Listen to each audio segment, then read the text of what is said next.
I wouldn't say it's lack of experience. It is what it is. There is, when you come to Australia, you have to play a pink ball test match. There is no doubt about it. It's just that we didn't play well enough, and Australia played better cricket than us, and they won the test match. Why did we not play well? Of course, there are a lot of things that we need to look into our game, our plans, and the stuff we do during the game. Things didn't go our way, which we wanted to, but these things happens.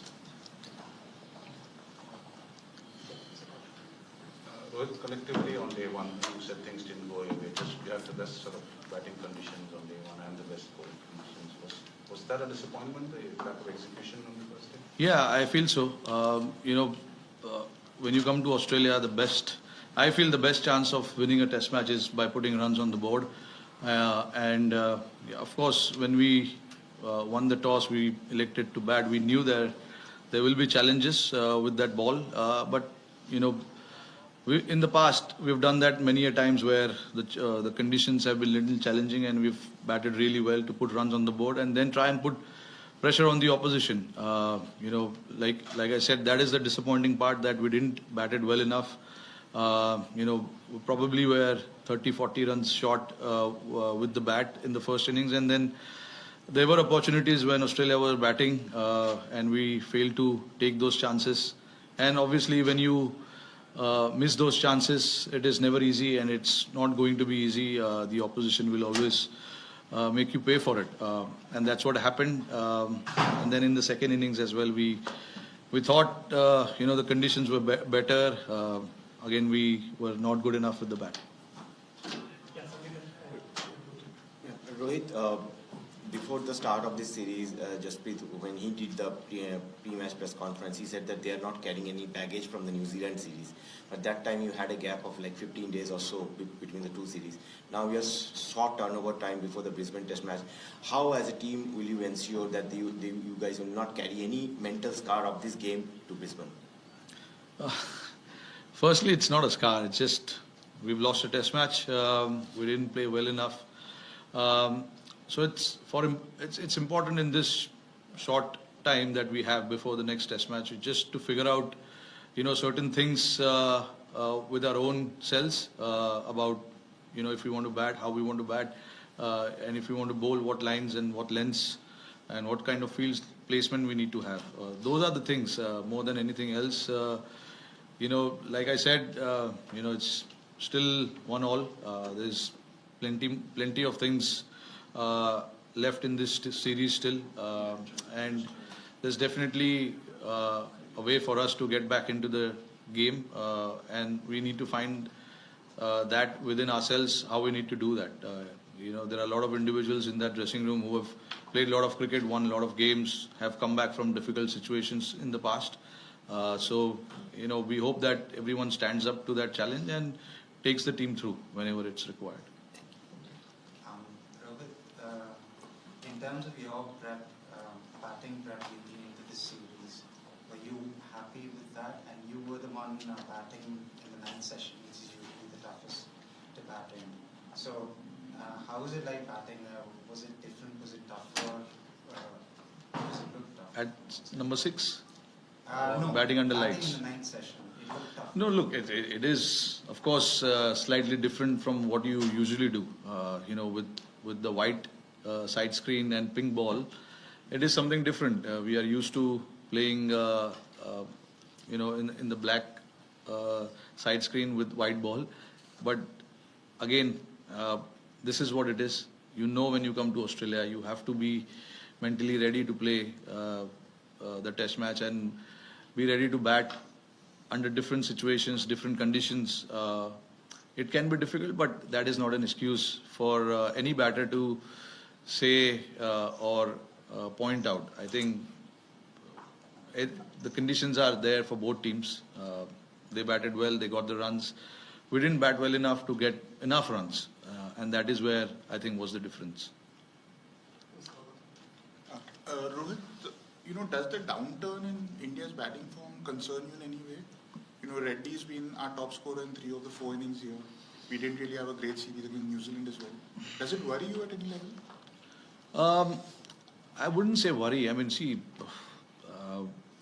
if you take the last 5 or 6 test matches out, of course in India we didn't bat well enough. We accept that, and we agree when we play in India, we are trying to play on a very difficult conditions, and that is what we wanted. It's not by anyone else's choice. It was our choice, and we knew that the big scoring or the highest or high scoring games are not going to happen, and that is something that has been the case over the last 4 or 5 years, and we accept that.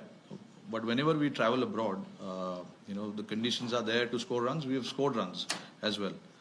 Like you saw in the first game, we got a lot of runs. Batters got hundreds and stuff like that. But yeah, look, this game, I'm not going to look too much into this game and start worrying about little things. But every batter who's out there or who's playing for this team wants to get runs and wants to get big runs and get the team to good place. It's just that sometimes it happens where you're trying everything you can from your side. It just doesn't happen. And I can see guys are putting a lot of effort in their plans, in what they want to do. There has been a lot of conversation around that within the group, which is what I will be looking into. How are we planning? How are we talking within ourselves? And what are our plans, mindset while playing a test match? Guys getting out, that happens everywhere, not just in India. Every team gets out.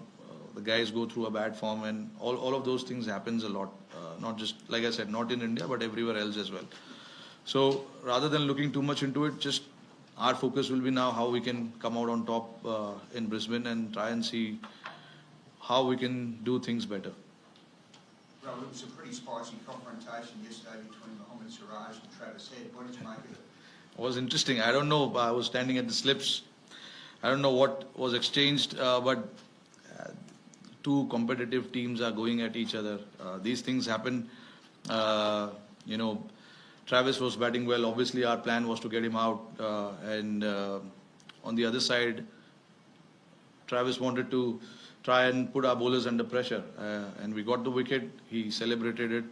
There were obviously few words changed within the two of them. I exactly don't know what was said because my job is not just to look at that one incident. I'm focused on the overall picture or the overall test match. But again, I don't think we can look too much into that. When India and Australia always play, these things happen, and these are now just part of the game. And Rohit, can you explain the reasons why you decided not to have any more open net sessions? Sorry? The open net sessions that you had with the public being close to the nets the other night, what was the decision from the Let's talk about the test right now. Yeah. No, I can say it. No. No, let me say it. It's fine. Open net session. Oh yeah, just interested to hear. No, the net sessions are very private, and this was the first time ever I saw so many people during the nets. And when you're training, when you're practicing, there has been a lot of conversation that happens, and those conversations are very private. We don't want anyone to hear those conversations. It is as simple as that, because there's a lot of planning, there's a lot of talking that happens, and the crowds are very close to that practice facility. There's 5 days of test cricket, they can come and watch us there. Just wanted to ask another question about Siraj. Like, obviously you've worked with him as a captain quite a bit. Like, when do you think he's at his best in terms of the temperament? Like, do you think he bowls better when he's fired up or when he's calmer? Yeah, I mean, he likes to get into the battle. As simple as that. It gives him success, and as a captain, it's my job, to back that aggression. Obviously, there is a fine line between that. We don't want to cross anything that can bring dispute into the game. But obviously, having a word or two with the opposition is not the bad thing, and he likes it. And that's what gets him going. In the past, we've seen so many cricketers who likes that battle, and Siraj is definitely one of them. But again, like I said, there's a thin line between getting aggressive and getting too aggressive and crossing that line. Obviously, as a captain, it is also my responsibility to make sure that we don't cross the line. But yeah, a word or two here and there, I don't think makes a huge difference. Just